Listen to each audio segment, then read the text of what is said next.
প্রথম প্রথম যখন আপনজনেরা কষ্ট দেয়, রিলেটিভরা কষ্ট দেয়, তখন একটা মেয়ে বাবার বাড়ি ছেড়ে কিন্তু সম্পূর্ণ নতুন পরিবেশে আসে।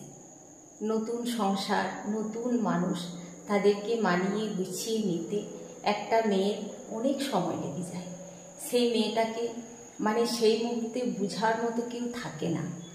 তো যখন আত্মীয় স্বজনরা আপনাকে, পরিজনরা জেনে বুঝে কষ্ট দেবে, পীড়ন দেবে, তখন আপনার প্রথম প্রথম খুব কষ্ট হবে, খুবই কষ্ট হবে।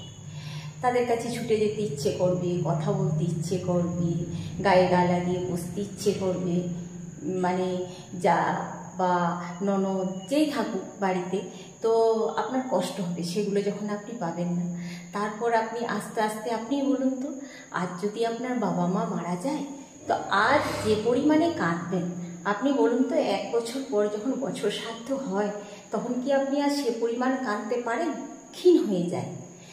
সময়ের সাথে সাথে সেই যন্ত্রণাটাও ক্ষীণ হয়ে যায়। একটা ক্ষততে যেমন মলম লাগালে ঘাটা সেরে যায়, তো এইরকম যদি যুগ যুগ ধরে একই সাজা আপনি ভোগ করতে থাকেন, তখন আপনি ঠান্ডা মাথায় চিন্তা করবেন যে এদের থেকে আমি কি পেয়েছি। আমি বিপদে পেয়েছি, আপদে পেয়েছি, আমার ছেলে মানুষ করাতে পেয়েছি, না কোন জায়গায় পেয়েছি? কখনো তো পাইনি। তো এদেরকে আমার আর কখন দরকার হবে? আপনি ঠিক বুঝে যাবেন, আর আপনার কষ্টটাও তখন ক্ষীণ হয়ে যাবে।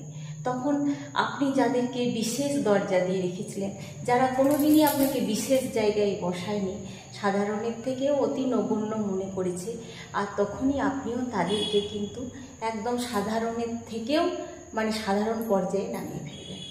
এতদিন আপনি চাইছিলেন বলেই সম্পর্কটা টিকেছিল। এটা যেদিন আপনার মাথায় ঢুকে যাবে, তখন কিন্তু জানবেন সেই সমস্ত সম্পর্কগুলি শেষ নিঃশ্বাস নিচ্ছে। তাই সম্পর্ক শেষ করার আগে অন্ততপক্ষে শুধু একতরফা ভাবলে হয় না, সকলকেই ভাবা দরকার। এই ব্যস্ততামূলক মুখর জীবনে কেউ যাচ্ছে মাঠে, কেউ যাচ্ছে ঘাটে, কত প্রাকৃতিক দুর্যোগ, কেউ সাপে কেটে মরছে, কেউ বজ্রঘাতে মরছে। তো ভাইয়ে ভাইয়ে এই যে ফাটল ধরানো, কত স্মৃতি হয়তো তৈরি হতো, আরও কত স্মৃতি সারা জীবন থেকে যেত। সেই স্মৃতিগুলো আজ যদি আপনার একটা যুগ, হয়তো 26টা বছর, 30টা বছর, যার যেমন বিবাহিত জীবন, এতটুকুও স্মৃতি আর রইল না।